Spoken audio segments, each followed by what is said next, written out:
Hello दोस्तों, नमस्कार, आदाब, सत श्री अकाल, अस्सलाम वालेकुम। मैं सद्दाम। दोस्तों, आज का हमारा टॉपिक है पानीपत का द्वितीय युद्ध जो अकबर और हेमूकालीन के मध्य लड़ा गया था।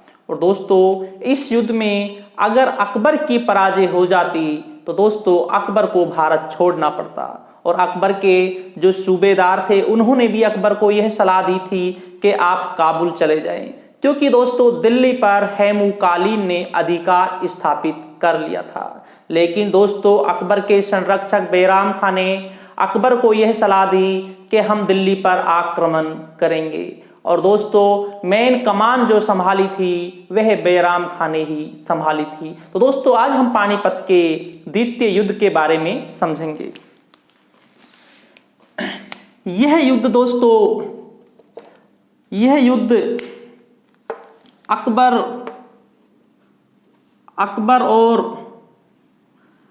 और हेमूकालीन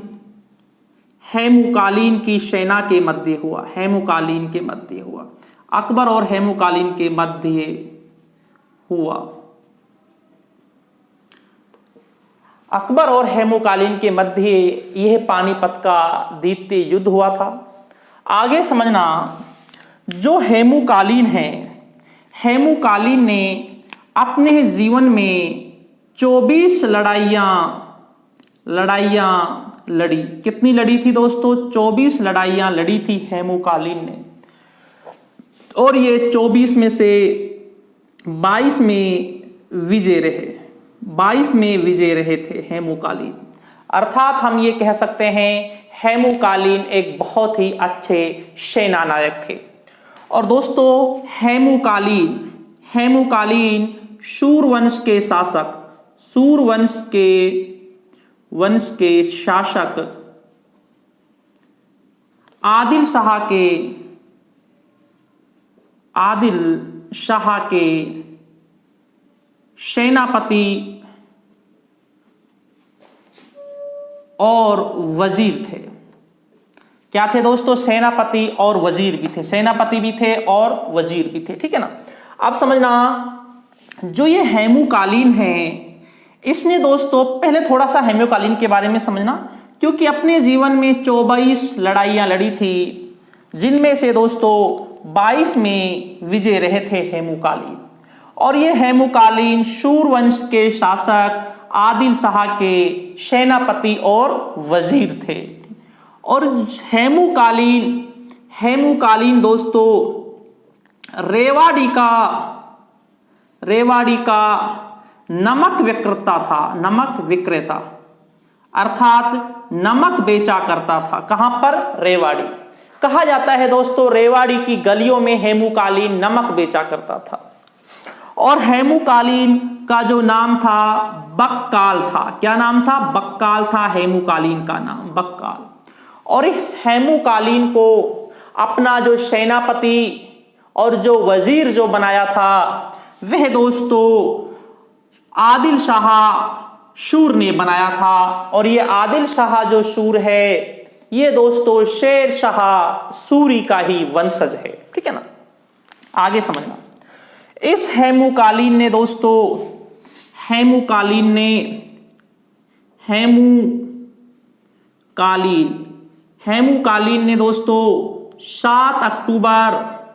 7 अक्टूबर 1556 ईस्वी को दिल्ली पर अधिकार कर लिया। कब कर लिया दोस्तों अधिकार दिल्ली पर? 7 अक्टूबर को दिल्ली पर अधिकार कर लिया हेमूकालीन ने। अब आप समझना, हेमूकालीन ने तर्दी बेग को पराजित किया था। ये जो तर्दी बेग है, यह मुगल सूबेदार था। इसको पराजित करके दिल्ली पर अधिकार किया था। पराजित किया। अब आगे समझना दोस्तों, आप पराजित किया। इस समय जो अकबर थे, अकबर इस समय दिल्ली में नहीं थे, वे पंजाब की ओर थे। इस समय जालंधर की ओर। अकबर इस समय कहां थे? अकबर कहां थे? अकबर पंजाब में थे। अकबर इस समय पंजाब में थे।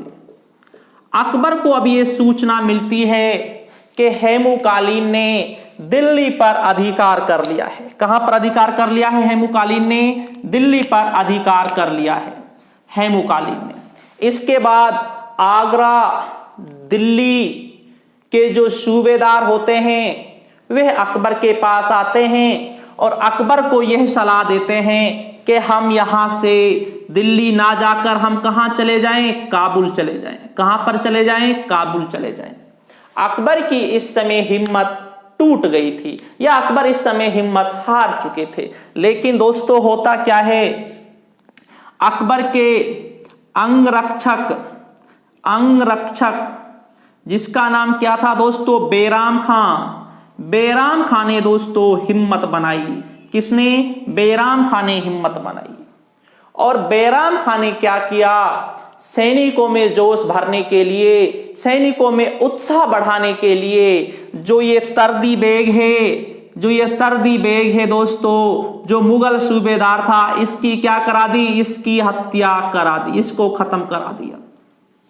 तरदी बेग की हत्या करा दी सैनिकों में जोश भरने के लिए। इसके बाद दोस्तों बैराम खां, अब जिम्मेवारी आई बैराम खां के पास। अब बैराम खां 13 अक्टूबर को बैराम खां दिल्ली की ओर चल दिए। कहां की ओर चल दिए? दिल्ली की ओर चल दिए। बैराम खां सेना को लेकर दिल्ली की ओर चल दिए, अकबर साथ में है। 13 अक्टूबर की ये घटना है, ठीक है ना। अब दोस्तों इसके बाद होता क्या है, पानीपत का मैदान है, यहां पर 5 नवंबर 1556 ईस्वी को दोनों सेनाएं आमने सामने हो जाती हैं।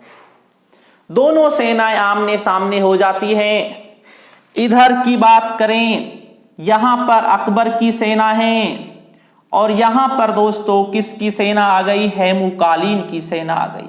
हेमूकालीन की सेना आ गई, ठीक है ना। हेमूकालीन की सेना आ गई, ठीक है ना।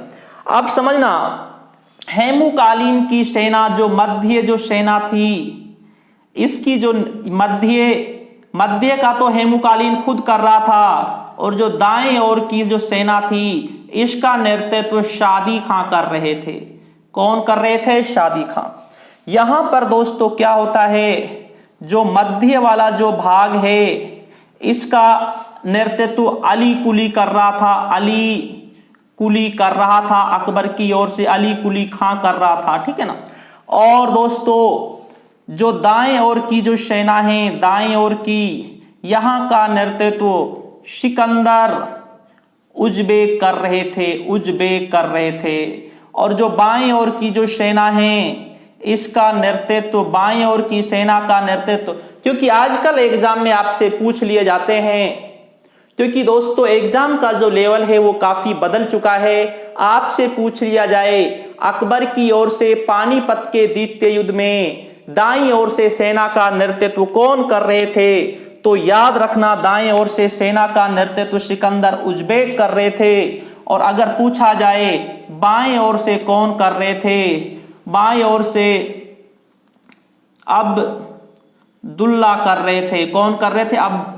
अब्दुल्ला उज़्बेक कर रहे थे बाएं ओर से, समझना, इधर से अब्दुल्ला उज़्बेक कर रहे थे।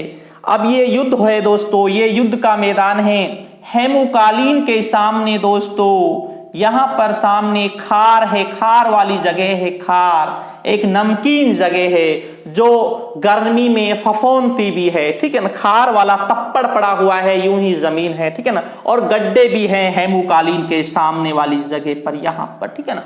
इसके बाद दोस्तों हेमूकालीन आगे ज्यादा नहीं बढ़ सकते और हेमूकालीन के पास तोपे नहीं थी। तोपे नहीं थी। क्या नहीं थी दोस्तों? तोपे नहीं थी। और यहां पर क्या थी दोस्तों? तोपे थी, यहां पर तोपे थी। अब इसके बाद दोस्तों क्या होता है, अब हेमूकालीन यहां आगे ज्यादा बढ़ नहीं सकते क्योंकि खार वाली जगह है और यहां पर दोस्तों अकबर की सेना के पास तोपे हैं। अब अकबर की सेना ने क्या किया दोस्तों, इसे पीछे से इस तरीके से बाएं और दाएं ओर के सैनिकों ने हेमूकालीन की सेना को पीछे से घेर लिया। किधर से घेर लिया दोस्तों? पीछे से घेर लिया। और इस तरीके से दोस्तों हेमूकालीन को इस तरीके से पीछे से ले लिया। अब आप समझना, अकबर जब ये पानीपत का युद्ध हो रहा था 5 मील दूर, 5 मील की दूरी पर अकबर और बैराम खां थे। कितनी दूरी पर थे? बैराम खां 5 मील की दूरी पर थे ये दोनों, और ये दोनों युद्ध को देख रहे थे। इस तरीके से पीछे से दोस्तों आकर अकबर की सेना ने घेर लिया हेमूकालीन की सेना को।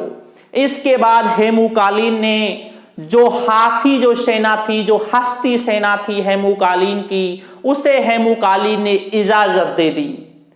कहा जाता है दोस्तों, कहा जाता है कि इस समय जो मुगल सेना थी वो काफी डर चुकी थी। लेकिन दोस्तों जैसे ही दोस्तों हेमूकालीन की आंख में तीर लगा, आंख में जब हेमूकालीन की में तीर लगा तो हेमूकालीन की सेना दोस्तों घबरा गई, क्योंकि सेना तब तक लड़ती है जब तक उन्हें वो अपना शासक दिखाई देता है। जब शासक दिखाई देना बंद हो जाता है तो बहुत से सैनिक अपने हथियार डाल देते हैं या दोस्तों युद्ध के मैदान से भाग जाते हैं। हेमूकालीन की आंख में तीर लग गई। इसकी वजह से दोस्तों इसका जो परिणाम रहता है पानीपत के द्वितीय युद्ध का, वे अकबर के पक्ष में हो जाता है। और दोस्तों इसलिए कहा भी जाता है दोस्तों, R.P. त्रिपाठी ने कहा है, R.P. त्रिपाठी ने कहा है, यह अकबर की आकस्मिक विजय थी।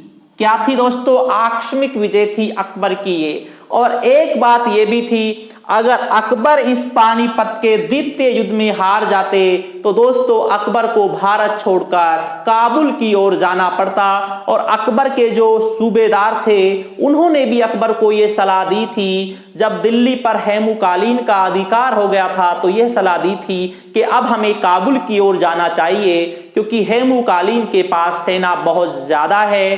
तो दोस्तों लेकिन होता क्या है, जो बैराम खां था उन्होंने अकबर की हिम्मत को बढ़ाया और सबसे पहले अपने सैनिकों को जोश बढ़ाने के लिए तर्दी बेग की हत्या करा दी। किसकी दोस्तों? तर्दी बेग की हत्या करा दी। और 13 अक्टूबर को दोस्तों दिल्ली की ओर चल दिए थे बैराम खां। एक बात आप समझना, जो युद्ध होता है 1556 में होता है, इस समय अकबर 14 वर्ष का है। अकबर की जो सहायता इस समय की थी वे बैराम खां ने की थी दोस्तों। और इसके बाद दोस्तों इस पानीपत के द्वितीय युद्ध में दोस्तों अकबर की विजय हो जाती है और दोस्तों हेमूकालीन घायल हो जाते हैं। जब हेमूकालीन घायल हो जाते हैं, जब युद्ध के मैदान से हेमूकालीन को बाहर ले जा रहे थे तो दोस्तों उस समय मुगल सैनिकों ने हेमूकालीन को पकड़ लिया। और इसके बाद दोस्तों हेमूकालीन के साथ क्या होता है अब आप समझना। हेमूकालीन के साथ किसके अनुसार क्या होता है एक बात आप समझना, ठीक है ना। आरिफ कंधारी ने, ठीक है ना, आरिफ कंधारी, इसे थोड़ा सा आप समझना। अगर पूछा जाता है पानीपत के द्वितीय युद्ध के आंखों देखा उल्लेख या कौन सा इतिहासकार उपस्थित था, तो दोस्तों पानीपत के सेकंड युद्ध में जो इतिहासकार उपस्थित था उसका नाम था आरिफ कंधारी, जिन्होंने इसके बारे में लिखा है। आरिफ कंधारी के अनुसार हेमूकालीन को अकबर ने बैराम खां की सलाह से अपनी तलवार से मौत के घाट उतार दिया। और बैराम खां ने ही दोस्तों अकबर को यह सलाह दी थी कि क्या गाजी की उपाधि धारण करे, गाजी की उपाधि।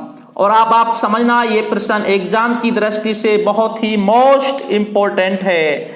अकबर ने गाजी की उपाधि पानीपत के द्वितीय युद्ध के बाद धारण की थी। अकबर ने गाजी की उपाधि, ये बहुत ही मोस्ट इंपॉर्टेंट है और ये बैराम खां की सलाह से धारण की थी दोस्तों। और इसके बाद दोस्तों जो हेमूकालीन थे उसका दोस्तों पतन हो जाता है। लेकिन हेमूकालीन के बारे में थोड़ा सा और भी आप समझना, क्योंकि किसकी कहानी बड़ी रोचक है। भारत में टोटल 14 विक्रमादित्य हुए हैं। पहला विक्रमादित्य उज्जैन का शासक था जिन्होंने शकों को पराजित करने के उपलक्ष्य में विक्रमादित्य की उपाधि धारण की थी और उसी उपलक्ष्य में 57 ईसा पूर्व में एक विक्रम संवत चलाया था। और दोस्तों एक विक्रमादित्य था चंद्रगुप्त सेकंड थे जो सबसे शक्तिशाली विक्रमादित्य थे। और दोस्तों 14वां और अंतिम जो विक्रमादित्य होते हैं भारत में वो होते हैं हेमुकालीन। ये 14वें और अंतिम विक्रमादित्य थे हेमुकालीन। और दोस्तों इसके बाद हेमुकालीन का पतन हो जाता है। एक बात और भी आप समझना, तो अगर एग्जाम में पूछा जाता है मध्यकाल में दिल्ली की राजगद्दी पर बैठने वाला हिंदू शासक कौन थे, तो दोस्तों उसमें राइट आंसर हेमुकालीन आएगा। कौन आएगा? हेमुकालीन। क्योंकि दोस्तों हेमुकालीन राजगद्दी पर बैठ जाते हैं, दिल्ली पर अधिकार कर लेते हैं, 7 अक्टूबर को अधिकार कर लेते हैं दिल्ली पर, और दिल्ली मुगलों के हाथ से निकल जाती है दोस्तों। ठीक है ना। तो ये था दोस्तों हमारा पानीपत का सेकंड युद्ध। उम्मीद करते हैं कि दोस्तों आपको समझ में आया होगा। अगर फिर भी आपको लगता है कि कोई प्रॉब्लम है तो आप कमेंट करके पूछ सकते हैं। तो ठीक दोस्तों, शुक्रिया दोस्तों, धन्यवाद।